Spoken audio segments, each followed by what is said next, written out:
বিসমিল্লাহির রহমানির রহিম। সম্মানিত দর্শক, শুভাকাঙ্ক্ষী এবং অভিভাবক ও প্রিয় শিক্ষার্থীবৃন্দ, আসসালামু আলাইকুম ওয়া রাহমাতুল্লাহি ওয়া বারাকাতুহু।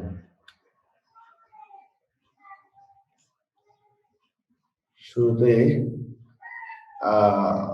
প্রত্যেকটা ভিডিওতে যেভাবে বলে থাকি যে আপনারা যারা আমার প্রিয় শিক্ষার্থীবৃন্দ আছো, তোমরা আমার ক্লাসগুলি ভালো লাগলে আমার চ্যানেলটিকে অবশ্যই সাবস্ক্রাইব করবে এবং আমার ক্লাসগুলিকে লাইক, কমেন্ট এবং শেয়ার করবে।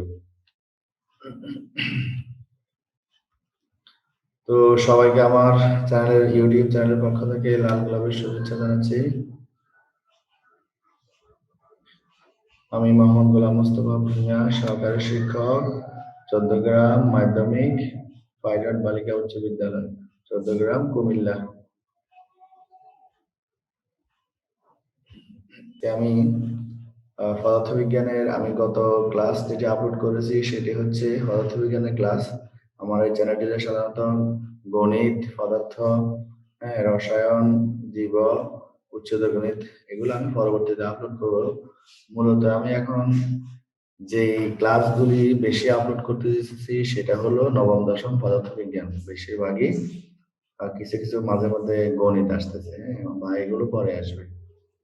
তো আমার একটা ক্লাস ছিল কাজ ক্ষমতা শক্তির প্রথম অংশ ছিল। আজকে হলো দ্বিতীয় অংশ। তো দ্বিতীয় অংশ নিয়ে আমরা কি আলোচনা করবো দেখা যাক। এখানে আমরা আলোচনা করব শক্তির নিত্যতা।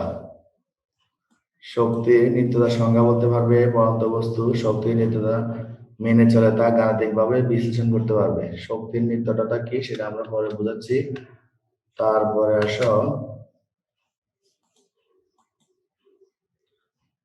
পরন্ত বস্তুর শক্তির নিত্যতার যে গাণিতিক ব্যাখ্যা সেটি বুঝতে পারলে তোমরা এ সম্পর্কিত যে গাণিতিক সমস্যাগুলো আসে সেগুলো সাধারণত গতেও থাকে বা গোড়াতেও থাকে, এগুলো তোমরা ব্যাখ্যা করতে পারবা। তো আমরা আজকে 3টি শিকন ফলের উপর আলোচনা করব।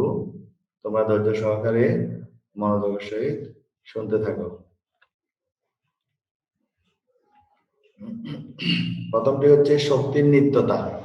শক্তির নিত্যতা বা শক্তির সংরক্ষণশীলতা বা শক্তির আবিনাশিতা, তিনটি একই বিষয়।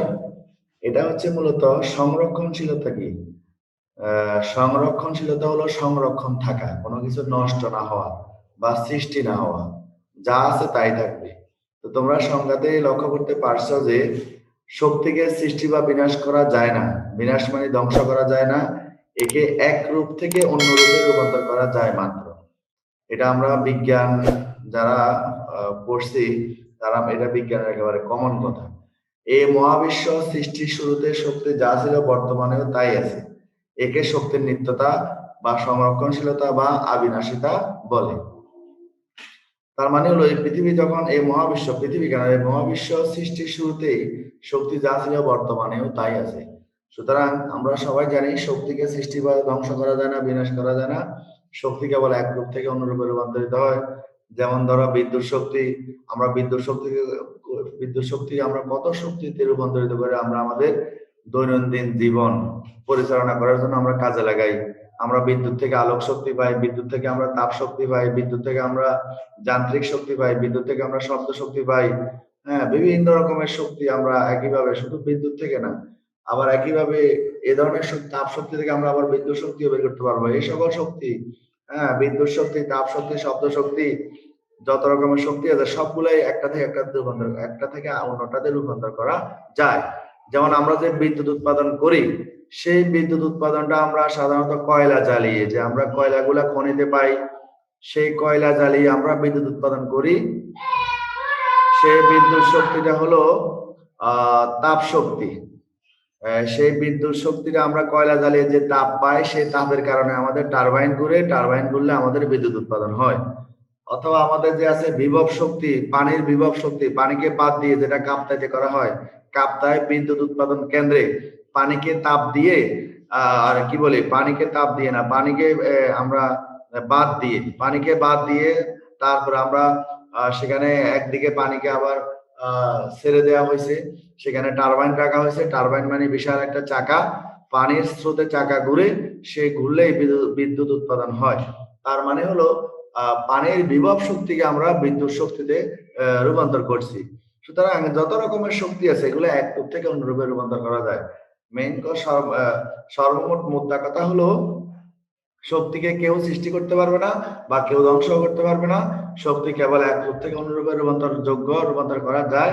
এটাই হচ্ছে শক্তির নিত্যতা বা সংরক্ষণশীলতা বা অবিনাশিতা।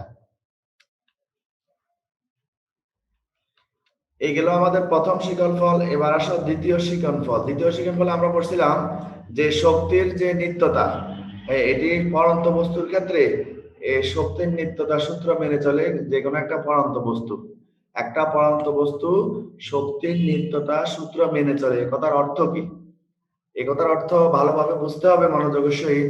দেখো তোমরা চিত্রের দিকে খেয়াল করো, এই যে দাগ কাটা, আমার এখানে দাগ কাটা আছে, দাগ কাটা দ্বারা আমি বুঝাইছি ভূমি। তাহলে একটা বস্তুকে আমরা ভূমি থেকে এইচ উচ্চতায় আমরা উপরে তুললাম। একটা বস্তু, এই হলো এমভরের একটা বস্তু, বস্তুকে আমরা ভূমি থেকে এইচ উচ্চতায় উপরে উঠালাম, সেটা হচ্ছে এই অবস্থানে। আচ্ছা যাক, এখন আমাদের হিসাব হবে যখন আমরা বস্তুটাকে ছেড়ে দিব তখন বস্তুটা মুক্তভাবে পড়বে এবং ভূমিকে আঘাত করবে। এই যে আমরা যখন বস্তুটাকে ছেড়ে দিব, এখানে বস্তুর মধ্যে দুই ধরনের শক্তি কাজ করে, একটা হচ্ছে বিভব শক্তি আর একটা হলো গতি শক্তি। আমরা এখন দেখব এই বিন্দুতে, আমরা এখন দেখব যে এই বিন্দুতে বস্তুটির গতি শক্তি এবং বিভব শক্তির যোগফল কত। আমরা হিসাব করব, এখানে দুইটা শক্তি হিসাব করব। এই দুইটা শক্তির যোগফল হচ্ছে মোট শক্তি। আমরা এই বিন্দুতে হিসাব করব, আমরা এই বিন্দুতে হিসাব করব, আমরা এই বিন্দুতে কোন বস্তুর বিভব শক্তি এবং গতি শক্তি হিসাব করব। এরপরে টোটাল দুইটা যোগ করে দিব, দেখবো আমরা এই বিন্দুতে মোট শক্তি কত আসে। তারপর বিবিন্দুতে আমরা একইভাবে বিভব শক্তি এবং গতি শক্তি নির্ণয় করব এবং দুইটা যোগ করব, দেখবো আমরা মোট শক্তি কতটুকু আসে। একইভাবে আমরা সি বিন্দুতেও দুইটা শক্তি বের করব, বিভব শক্তি এবং গতি শক্তি, এবং আমরা দেখব যে মোট শক্তি কতটুকু আসে। যদি আমরা দেখি যে এই বিন্দুতে মোট শক্তি আর বি বিন্দুতে মোট শক্তি এবং সি বিন্দুতে মোট শক্তি যদি সবগুলা শক্তি সমান হয়, হ্যাঁ, এই বিন্দুর মোট শক্তি, বি বিন্দুর মোট শক্তি, সি বিন্দুর মোট শক্তি যদি পরস্পর সমান হয়, তাহলে আমরা এক্ষেত্রে বলতে পারি যে পরন্ত বস্তু শক্তির সংরক্ষণশীলতা নীতি মেনে চলে। মানে যে বিন্দুতে থাকুক না কেন, এখানে যে দুইটা শক্তি কাজ করে, একটা হচ্ছে বিভব শক্তি, অপরটি হচ্ছে গতি শক্তি। একটি হচ্ছে গতি শক্তি, অপরটি হচ্ছে বিভব শক্তি। এই দুটি শক্তি কোনটি বাড়বে কোনটি কমবে। আমরা জানি কোন বস্তুকে যখন উপর থেকে নিচে ফেলে দেওয়া হয় তখন যতই বস্তু ভূমির দিকে ধাবিত হয় ততই বস্তুর গতি শক্তি বাড়তে থাকে, বিভব শক্তি কমতে থাকে। হ্যাঁ, তাহলে ওই দুইটা শক্তি কিন্তু আবার ওই দুইটার মোট শক্তি সমান থাকবে প্রত্যেকটা বিন্দুতে। একইভাবে আমরা বলতে পারি যখন বস্তুকে ভূমি থেকে উপরে তোলা হয় তখন বস্তুর বিভব শক্তি বাড়তে থাকবে, গতি শক্তি কমতে থাকবে। আমি একটা বস্তুকে যদি খাড়া উপরের দিকে নিক্ষেপ করি তাহলে ধীরে ধীরে এটার বিভব শক্তি বাড়বে, গতি শক্তি কমবে, এক পর্যায়ে গিয়ে বস্তুটা স্থির হয়ে যাবে, সেখানে বস্তুর গতি শক্তি শূন্য হয়ে যাবে। আর যদি বস্তুটা ওই অবস্থানে গিয়ে আটকে যায় তাহলে সমস্ত শক্তি বস্তুর বিভব শক্তি। তাহলে আমরা কি বুঝলাম? যতই আমরা একটা বস্তুকে খাড়া উপরের দিকে নিক্ষেপ করি ওই বস্তুর বিভব শক্তি ধীরে ধীরে বাড়তে থাকে, গতি শক্তি কমতে থাকে, এক পর্যায়ে গিয়ে যখন বস্তু স্থির হয়ে যাবে তখন বস্তুটির গতি শক্তি শূন্য হবে, বিভব শক্তি সর্বোচ্চ হবে। একইভাবে বিপরীত ভাবে যদি আমরা বলি, যদি বস্তুটাকে আবার ওই স্থান থেকে যেখানে বস্তুটা স্থির হয়ে গেছে ওই স্থান থেকে যদি আবার ভূমির দিকে ছেড়ে দেওয়া হয় তাহলে বস্তুর উল্টো কথা, বস্তুর গতিশক্তি বাড়তে থাকবে, ধীরে ধীরে বিভব শক্তি কমতে থাকবে। বস্তু যখন ভূমিকে আঘাত করবে তখন তার গতিশক্তি সর্বোচ্চ হবে, সবচেয়ে বেশি হবে, এবং বিভব শক্তি শূন্য হবে। এই নিয়ে আমরা এখন আলোচনা করব। আমাদের যে আমরা বলি আমাদের এগুলো হ্যান্ড নোট আকারে যে আলোচনা হয় সেই হ্যান্ড নোটটা আমরা দেখব।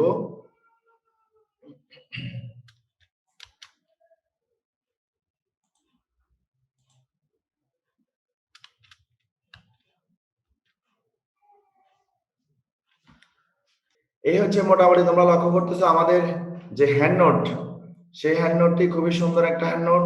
তোমরা ভালোভাবে লক্ষ্য করলে দেখবা এই ধরনের হ্যান্ড নোট বইতেও নাই, কোনো গাইডেও নাই।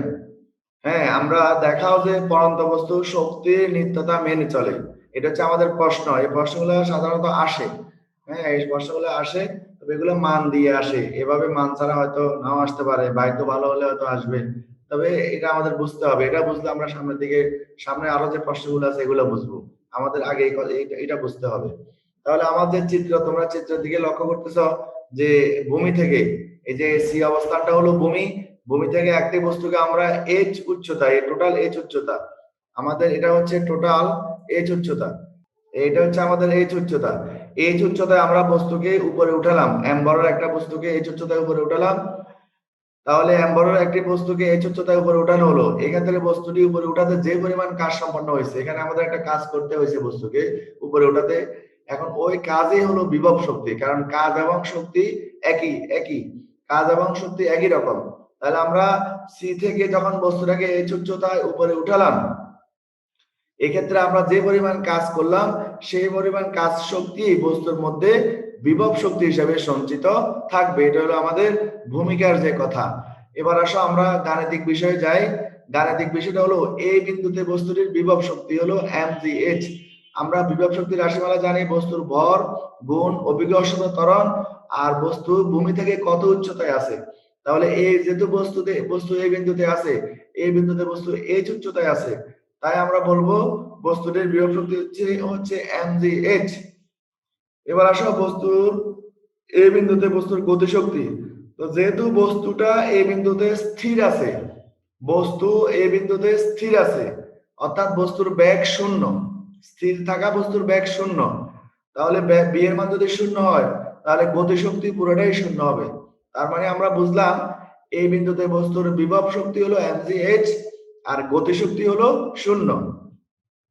তাহলে আমরা যদি এখন দুইটা যোগ করি, আমরা শুরুতেই বলেছি যে এখানে দুই প্রকারের শক্তি কাজ করে, একটা হচ্ছে বিভব শক্তি আর একটা হচ্ছে গতিশক্তি। এখন এই দুইটা শক্তি আমরা যোগ করে দিলে আমরা পাবো mgh। তাহলে এটা হচ্ছে আমাদের এই বিন্দুতে মোট শক্তি। এবার আমরা বি বিন্দুতে দেখবো। বি বিন্দুতে আমরা দেখলাম কি, বি বিন্দুতে আমরা বিভব শক্তি বের করতে গেলে বি বিন্দুতে তাহলে বস্তুর ভর অভিকর্ষজ ত্বরণ আর বস্তু ভূমি থেকে কত উচ্চতায় আছে h - x, এইটাই তোমাদের সমস্যা। হ্যাঁ, আমরা এই টোটাল উচ্চতা হচ্ছে h, আর বস্তু এ থেকে বি তে আসছে, এ থেকে বি তে কতটুকু আসছে x, তাহলে আমরা বি থেকে সি তে আর কতটুকু হবে, আর হবে h - x। পুরা h থেকে যদি আমি x বিয়োগ করি, তাহলে আমার এই পুরা উচ্চতা থেকে যদি আমি x বিয়োগ করি তাহলে আমার হবে আর এই বিসির দূরত্ব, এই বিসির দূরত্বটা হচ্ছে h - x। তাহলে বি বিন্দুতে যদি আমরা হিসাব করি, বস্তু যদি বি বিন্দুতে থাকে তাহলে বি বিন্দুতে বস্তু ভূমি থেকে কত উচ্চতায় আছে, সেটা হচ্ছে h - x। আমাদের বিভব শক্তির রাশিমালাও সেটা, ভর গুণ অভিকর্ষজ ত্বরণ আর গুণ হচ্ছে বস্তু ভূমি থেকে কত উচ্চতায় আছে সেই হিসাব। তো বস্তু ভূমি থেকে কত উচ্চতায় আছে, h - x উচ্চতায় আছে, সেজন্য আমরা এখানে h - x লিখলাম। এবার আমরা mg দিয়ে গুণ দিয়ে দিব, mgh - mgx, এটা হচ্ছে আমাদের বিভব, বি বিন্দুতে বিভব শক্তি। এবার আমরা বের করব বি বিন্দুতে গতি শক্তি, হাফ এম বি স্কয়ার। এখানে যেহেতু বস্তু স্থির নাই, বি বিন্দুতে কিন্তু বস্তু স্থির না, গতিশীল চলমান, তাহলে বি বিন্দুতে বস্তুর বেগ থাকবে। আর এটা হচ্ছে আমাদের গতির 4 নাম্বার সূত্র, বি স্কয়ার সমান ইউ স্কয়ার প্লাস 2জি এক্স। তোমরা তো জানো পড়ন্ত বস্তুর বেলায় বা উপরের দিকে নিক্ষিপ্ত বস্তুর বেলায় তখন আর এ কাজ করবে না, এর স্থলে তখন কাজ করবে জি, এর স্থলে কাজ করবে অভিকর্ষজ ত্বরণ জি। হ্যাঁ, যখন কোনো বস্তু সমতলে চলে তখন কাজ করে এ, আর যখন কোনো বস্তুকে আমরা খাড়া উপরের দিকে নিক্ষেপ করব অথবা যখন কোনো বস্তু উপর থেকে নিচের দিকে ধাবিত হবে তখন আমাদের এ আর হবে না, আমরা এর পরিবর্তে অভিকর্ষজ ত্বরণ জি লিখি। আর কেন আমাদের এক্স আসলো, এক্স আমাদের অতিক্রান্ত দূরত্ব, আমরা কিন্তু এ থেকে বি পর্যন্ত চলে আসছি, তাহলে এ থেকে বি পর্যন্ত আসলাম মানে আমরা কত দূরত্ব অতিক্রম করলাম, এক্স দূরত্ব অতিক্রম করলাম, সেজন্য আমাদের এখানে এক্স। আমাদের সূত্রটা হচ্ছে বি স্কয়ার সমান ইউ স্কয়ার প্লাস 2জি, মানে অতিক্রান্ত দূরত্ব আর কি, তো অতিক্রান্ত দূরত্ব আমাদের এখানে এক্স। এরপরে আসো, তো যেহেতু বস্তুটা স্থির অবস্থান থেকে পড়ছে সেহেতু আদিবেগ শূন্য, এটা তোমরা জানো, তাহলে ইউর মান শূন্য হবে, তারপর 2gx। এরপরে হাফ এম, তাহলে শূন্যর সাথে 2gx যোগ করলে 2gx এ হবে। এবার 2 এ 2 এ কাটা যাবে, 2 এ 2 এ কাটা গেলে আর থাকবে mgx। তাহলে বি বিন্দুতে আমরা গতিশক্তি পেলাম mgx। তাহলে আমাদের বি বিন্দুতে মোট শক্তি কি হবে? মোট শক্তি হবে ওই যে এই যে এটা হলো বিভব শক্তি আর প্লাস হলো গতি শক্তি, এই দুটো আমরা যোগ করে দেব। তাহলে যোগ করলে আমরা কি পেলাম? এটা হচ্ছে আমাদের, এতটুকু হচ্ছে আমাদের বিভব শক্তি আর যোগ হচ্ছে আমাদের গতি শক্তি। এবার আমাদের এখানে mgx আর mgx কাটা যায়, তাহলে আমাদের থাকে mgh। তাহলে আমরা পেলাম বি বিন্দুতে মোট শক্তি হলো mgh। আমরা কিন্তু ইতিমধ্যে এই বিন্দুতেও মোট শক্তি আমরা mgh পাইছি, এখন আমরা বি বিন্দুতে মোট শক্তি mgh পাইছি। তার মানে আমাদের কাঙ্ক্ষিত যে টার্গেট, কাঙ্ক্ষিত যে উদ্দেশ্য, সেটি আমাদের সফল হতে যাচ্ছে, কারণ আমাদের প্রত্যেকটা বিন্দুতে আমাদের মোট শক্তি সমান হতে হবে।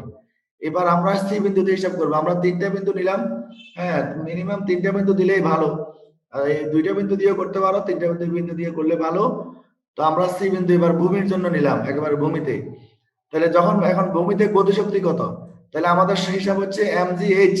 তো যেহেতু বস্তু সি বিন্দুতে চলে আসলো, সেক্ষেত্রে আমাদের h এর মান 0, এখানে কোনো h নাই, ভূমিতে কোনো উচ্চতা নেই। বস্তু আবার সি বিন্দুতে ফেরত আসলো, মানে ভূমিতে ফেরত আসলো, তো ভূমিতে উচ্চতা 0 হবে। তাহলে ভূমিতে উচ্চতা 0 হবে, তাহলে ভূমিতে বিভব শক্তিও 0 হবে। এবার আসো গতিশক্তি। গতিশক্তির বেলা আমরা আগের মতো বি এর মতো লিখলাম হাফ এম বি স্কোয়ার। এরপরে আমরা বি স্কোয়ারের সূত্র লিখলাম ইউ স্কোয়ার প্লাস 2gh। এখন বলতে পারো আগে লিখলাম এক্স, আগে লিখলাম এক্স, এখন কেন লিখলাম h? আগে তো আমরা কি লিখছি? আগে আমরা লিখছি এক্স, এই যে এখানে লিখছি এক্স বিতে, এখন আমরা এখানে লিখলাম h। কেন? কারণ আগে বস্তু এ থেকে বিতে আসছে, তাহলে এ থেকে বিতে কতটুকু আসছে? এক্স দূরত্ব অতিক্রম করছে। এখন তো বস্তু সি তে চলে আসছে, তাহলে হিসাব হবে কিন্তু এ থেকে। তাহলে এ থেকে সি তে মোট দূরত্ব কতটুকু? ওই যে মোট উচ্চতার সমান, মোট উচ্চতা h। তার মানে এই দূরত্ব আর উচ্চতা তো সেম, উচ্চতা এক প্রকারের দূরত্ব, দূরত্ব তো দূরত্বই। তাহলে এ থেকে সি তে আসা মানে বস্তু h দূরত্ব অতিক্রম করছে, এই জন্য আমরা h বসাইছি। বাকিটা তো আগের মতোই, ইউ যেহেতু বস্তু স্থির অবস্থান থেকে পড়ছে তাই আদিবেগ 0। এবার 2gh এর সাথে 0 যোগ করলে 2gh, এবার 2 এ 2 এ কাটা গেলে হবে mgh। তাহলে আমরা সি বিন্দুতে মোট শক্তি কতটুকু আসবে? সি বিন্দুতে বিভব শক্তি 0 আর গতি শক্তি হচ্ছে mgh, তাহলে আমাদের mgh। তাহলে দেখো আমাদের এই বিন্দুতে মোট শক্তি mgh, আর বি বিন্দুতেও মোট শক্তি mgh, এবং সি বিন্দুতেও মোট শক্তি mgh। তাহলে আমরা বলতে পারি যেহেতু এ বি এবং সি বিন্দুতে মোট শক্তি সমান, সুতরাং বলা যায় যে পরন্ত বস্তু শক্তির সংরক্ষণশীলতা বা নিত্যতা বা অবিনাশিতা মেনে চলে, কারণ প্রত্যেকটা বিন্দুতেই শক্তি সমান, মোট শক্তি সমান। তো পরন্ত বস্তুর বেলায় কয়টি শক্তি কাজ করে? দুটি শক্তি, একটি হলো গতি শক্তি, অপরটি হলো বিভব শক্তি। এই দুটি শক্তির যোগফল সর্বদাই কি হবে? প্রত্যেকটা স্থানে সমান হবে। আমি তো এ বি সি বিন্দু দেখাইছি, তোমরা আরো বিভিন্ন বিন্দু বের করে করতে পারো হিসাব, তবে তোমাদের দূরত্ব হিসাব রাখতে হবে। আর সবসময় মনে রাখবা বিভব শক্তির বেলায় দূরত্ব হিসাব হবে ভূমি থেকে উপরের দিকে বস্তু কত উচ্চতা আছে, ভূমি থেকে। আর এই গতি শক্তির বেলায় আমরা যে বি স্কোয়ার সমান ইউ স্কোয়ার প্লাস 2g, এরপরে আমরা কি এক্স লিখবো না এস লিখবো না কত লিখবো সেটা আমরা হিসাব করব উপর থেকে বস্তু কতটুকু নিচে নেমে আসলো, উপর থেকে বস্তু কতটুকু নিচে নেমে আসলো সেটা হিসাব করব গতি শক্তির বেলায়। আর বিভব শক্তির বেলায় হিসাব করব বস্তু ভূমি থেকে কত উচ্চতায় অবস্থান করেছে। এই দুটি হিসাব বুঝতে পারলে এই হিসাবগুলো সহজে মনে হবে। তো হিসাবগুলো বেশি কঠিন না, আশা করি তোমরা বুঝতে পারছো। না বুঝলে আমার সাথে যোগাযোগ করবে, আমি আবার বুঝিয়ে দিব।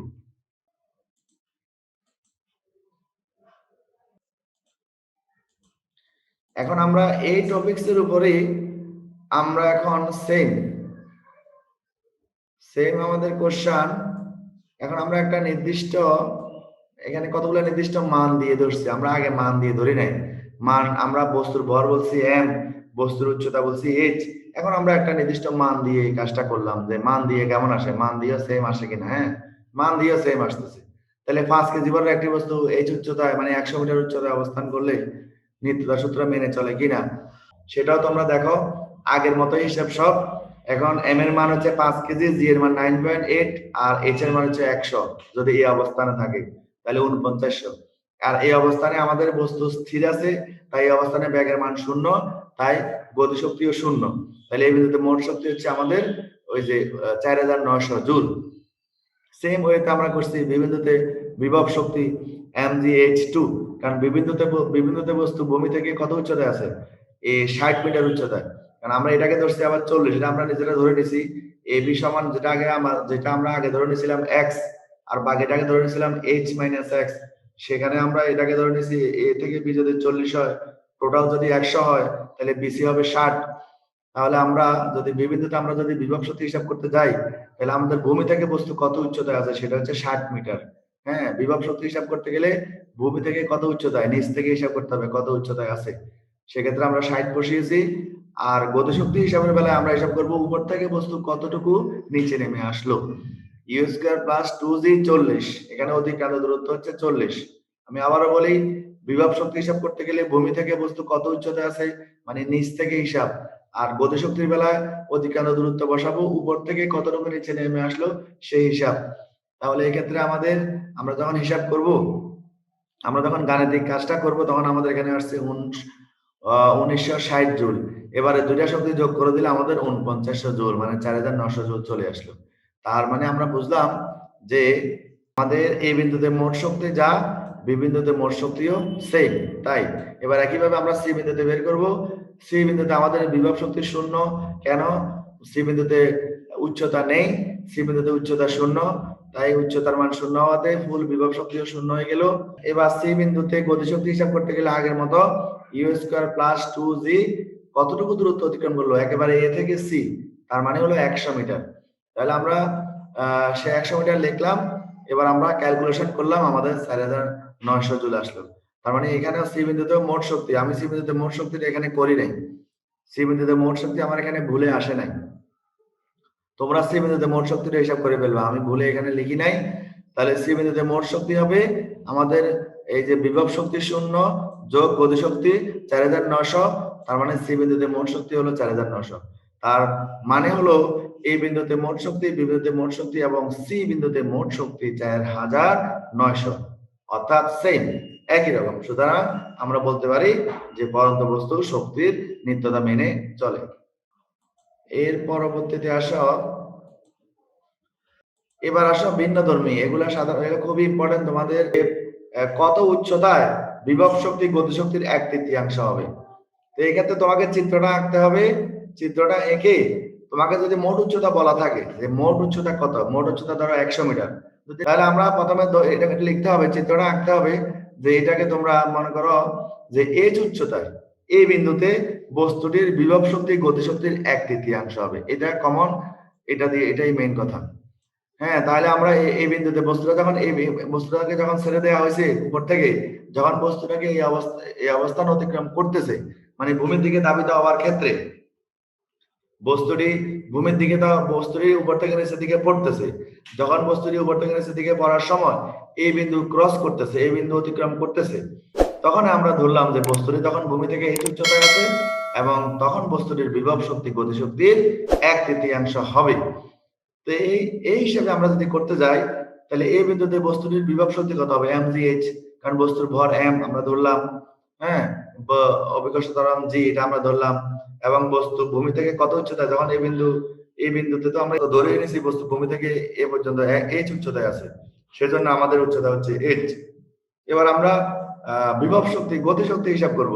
তাহলে হিসাব করতে গেলে তাহলে আমাদের যেহেতু এটা h, তাহলে আমাদের এখান থেকে যেহেতু বস্তু ভূমি থেকে উচ্চতা উপর থেকে এই বিন্দুতে আসতে কতটুকু হলো 100 - h।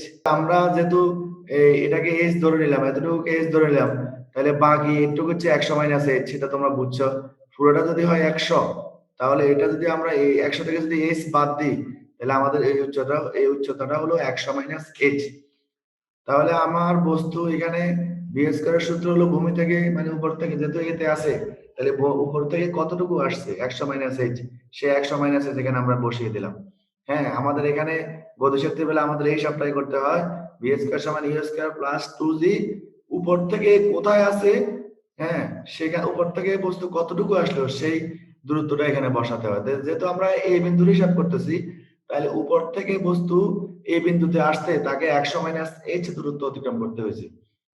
এবার এখানে সবসময় আদিবেগ শূন্য থাকবে, তারপর শূন্য শূন্যের আর কোনো দাম নাই, শূন্যের সাথে যদি আমরা এটা যোগ করি সেটাই আসবে, তাহলে আমাদের এখানে 2 কাটা গেল, তাহলে mg 100 মাইনাস h, এটা হলো আমাদের গতিশক্তি। তাহলে এই বিন্দুতে আমাদের বিভব শক্তি হলো mgh, আর এই বিন্দুতে আমাদের গতিশক্তি হলো mg 100 মাইনাস h। হ্যাঁ, আমরা এখনো মান বসাই নাই কারণ এগুলো কাটা যাবে। প্রশ্ন মতে আমরা তো জানি যে বিভব শক্তিটা গতিশক্তির 1/3। প্রশ্ন মতে যে বিষয়টা আছে বিভব শক্তি গতিশক্তির 1/3, তাহলে বিভব শক্তিটা হচ্ছে গতিশক্তির 1/3, তোমরা বুঝতে পারছো এটা। এবার আমরা মান বসিয়ে দিলাম বিভব শক্তি, আর আমরা গতিশক্তির মান বসিয়ে দিলাম। এবার উভয় পক্ষ থেকে mg কাটা যাবে, mg কাটা যাবে, বা আমরা বলতে পারি যে উভয় পক্ষকে mg দ্বারা ভাগ করে, যদি এটাও বলি তাও হবে, না বললেও চলবে। তাহলে আমাদের আর থাকে কি h, এখানে থাকে 1/3 100 মাইনাস h। এবার তোমরা এই যে ক্যালকুলেশন গুলো অনেকে করতে পারো না, সহজভাবে করতে পারো না, ফ্যাঁসাই গোছাই করো, তখন প্যাঁচ লেগে যায়, সহজে মিলতে চায় না। তাহলে এই 3টাকে আমরা এখন এদিকে নিয়ে আসবো।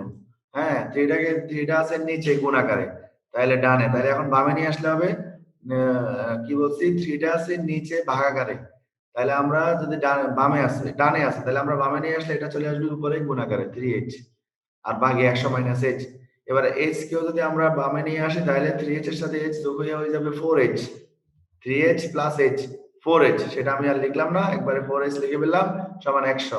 তাহলে h সমান 100/4, কাটাকাটি করলে হবে 25, 100 দিয়ে 100 কে 4 দিয়ে ভাগ করলে 25, তার মানে আমাদের 25 মিটার উচ্চতায় আমাদের বিভব শক্তিটা গতিশক্তির কি হবে 1/3 হবে। এই সমস্যাগুলা সাধারণত থাকে, এগুলা গতেও থাকতে পারে বা ঘতেও থাকতে পারে, 3-এর জন্য থাকতে পারে, 4-এর জন্য থাকতে পারে। এগুলা তোমরা এগুলা করার জন্য গাফিলতি করবে না, এগুলাতে তোমরা মনোযোগী হবা। যদিও তোমাদের এই সংক্রান্ত বিষয়, এই সংক্রান্ত টপিকস বর্তমানে যারা 9-এ আছো 2021 সালে, হ্যাঁ, বা যারা এবার এসএসসি পরীক্ষা দিবে, তাদের এই টপিকসটা যদিও নাই, কিন্তু এগুলো আগের বইতে ছিল বিদায়, হ্যাঁ, এটা শক্তির সংরক্ষণশীলতা নীতি, এটা আগের বইতে আছে টপিকস, আগের বই বলতে আগের যে ভার্সন গুলো আছে। হ্যাঁ, তো এই বইটা তো 4 থেকে 5 বার চেঞ্জ হয়েছে, আগের ভার্সন গুলোতে আছে বিদায় এগুলো এখনো টিচাররা প্রশ্ন করে, এটা এখনো ইম্পর্টেন্ট। তাহলে আমরা পরবর্তীতে যাই।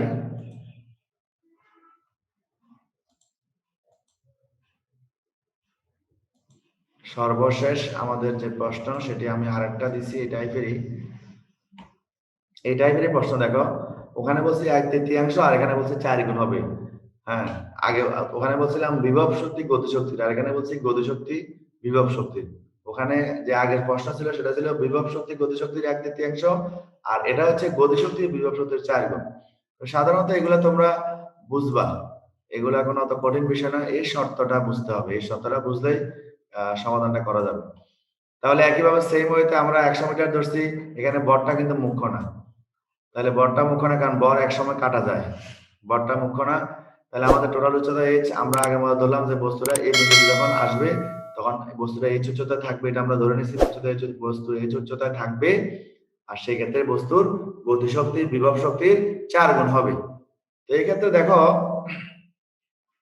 তাহলে সর্বদা এই ক্ষেত্রে এই বিন্দুতে বিভব শক্তি হবে mgh, কারণ বস্তুর ভর m, অভিকর্ষ ত্বরণ g, আর এটা তো আমরা সর্বদা ধরে নিই h, তাহলে mgh, যে বস্তু এই বিন্দুতে যখন আসবে তখন এই বিন্দুতে বস্তু h উচ্চতায় অবস্থান করছে, এই যে এই বিন্দুতে আমরা আগেই বলে দিছি যে h উচ্চতায় এই বিন্দুতে, তাহলে এই বিন্দুতে যখন বস্তু আসবে তখন ভূমি থেকে কত উচ্চতায় আছে h উচ্চতায়, তো সুতরাং আমরা বলতে পারি বস্তুর বিভব শক্তি হচ্ছে mgh।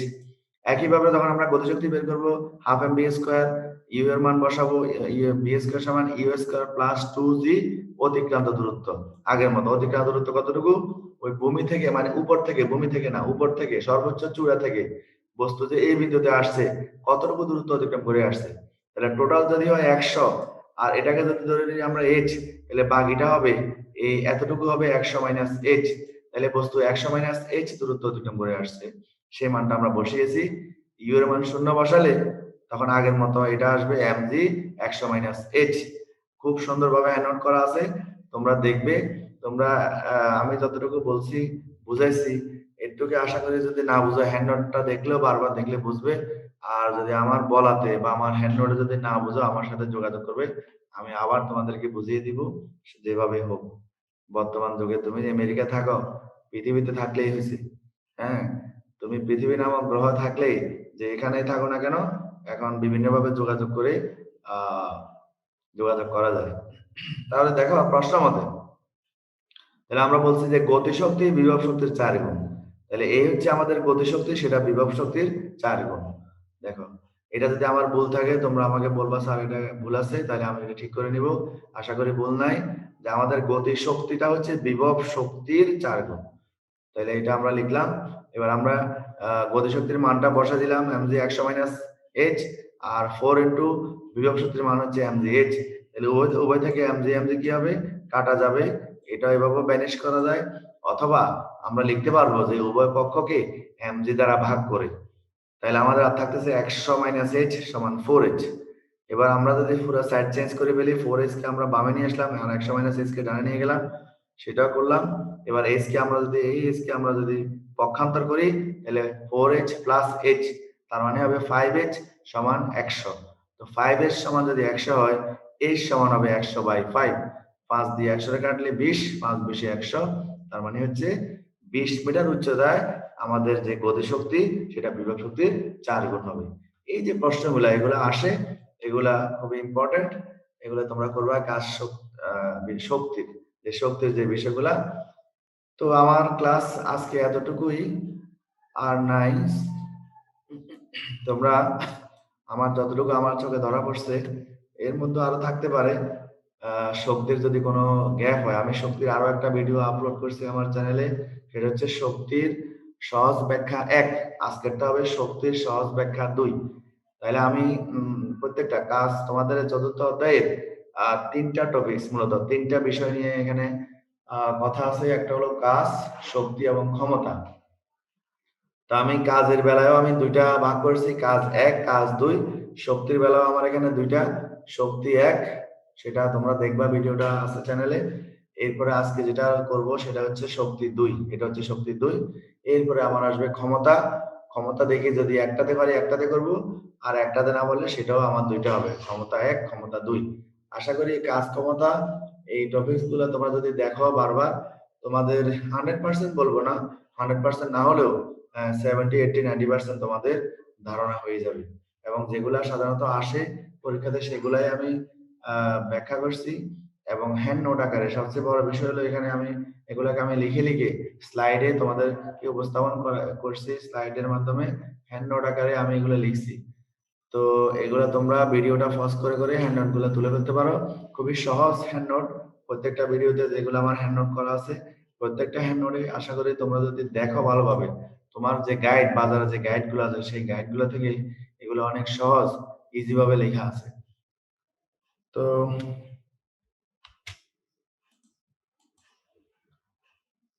সবাইকে অসংখ্য অসংখ্য ধন্যবাদ শেষ পর্যন্ত থাকার জন্য, শেষ পর্যন্ত আমার ক্লাসটি দেখার জন্য। আল্লাহ হাফেজ। আমি আবারও বলবো যে যদি আমার ক্লাস ভালো লাগে, ক্লাসগুলি ভালো লাগে, তোমরা প্লিজ আমার ইউটিউব চ্যানেলটিকে সাবস্ক্রাইব করবে, এবং ভিডিওটিকে যদি মন চায় শেয়ার করবে, আর একটা ছোট্ট করে লাইক দিয়ে দিবে। সবাই ভালো থাকো, নিরাপদে থাকো, সুস্থ থাকো, করোনা মুক্ত থাকো। আল্লাহ হাফেজ।